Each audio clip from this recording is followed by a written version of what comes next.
আমাদের মুসলমানদের ঘর থেকে কোরআন তেলাওয়াত বিদায় হয়ে গেছে। যারা 5 ওয়াক্ত নামাজ পড়েন, প্র্যাকটিসিং মুসলমান, তারাও ম্যাক্সিমাম মানুষ কোরআন নিয়মিত পড়েন না। কোরআনের মধ্যে কিছু অলৌকিকত্ব আছে। আপনি যদি কোরআনের অলৌকিকত্ব দেখতে চান, তো আমি আপনাকে বলবো আপনি কোরআন পড়ুন এবং কোরআন পড়া ধরুন। আল্লাহর শপথ করে বলতে পারি, কোরআনের অলৌকিকত্ব আপনি নিজের চোখে দেখবেন এবং আপনার ঈমান শক্তিশালী হতে বাধ্য যদি আপনি কোরআনের সাথে সময় কাটান। কোরআন এমন এক জীবন্ত মহাগ্রন্থ, এখনো পর্যন্ত পৃথিবীতে যত অমুসলিমেরা ইসলামে আসে, বেশিরভাগ মানুষ কোরআন অধ্যয়ন করে ইসলামে আসতে বাধ্য হয়।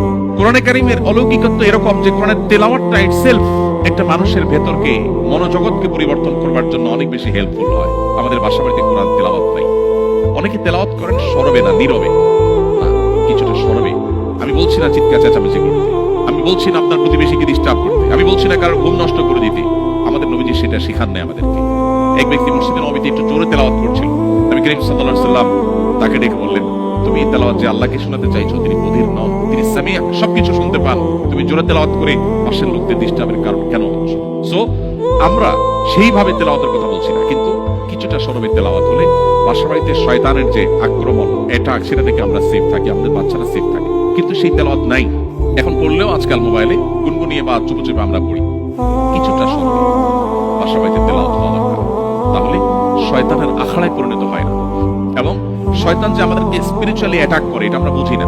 হয়তো নামাজ কালাম পড়ছি, হয়তো আমার মা বোন হিজাব করছেন, হয়তো অনেক ভালো কাজ করছেন, কিন্তু ধীরে ধীরে তার ঈমান দুর্বল হয়ে যাচ্ছে।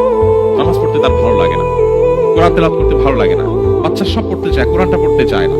এই জাতীয় সমস্যাগুলো সাধারণত যখন আমাদের ঈমানের শক্তি দুর্বল হতে থাকে, স্পিরিচুয়াল পাওয়ার যখন দুর্বল হতে থাকে, তখন আমাদের এই সমস্যাগুলো দেখা দেয়। আর এটা থেকে বাঁচার জন্য, এটাকে ওভারকাম করার জন্য আমাদের সবচেয়ে গুরুত্বের সাথে কোরআনের তেলাওয়াতকে নিয়মিত অব্যাহত রাখতে হবে। প্রতিদিন একটা সময় আপনি কোরআনের সাথে কাটাবেন, হোক সেটা 10 মিনিট, হোক সেটা 5 মিনিট, আপনাকে কোরআনের সাথে সুনিবিড়ভাবে সময় কাটাতে হবে।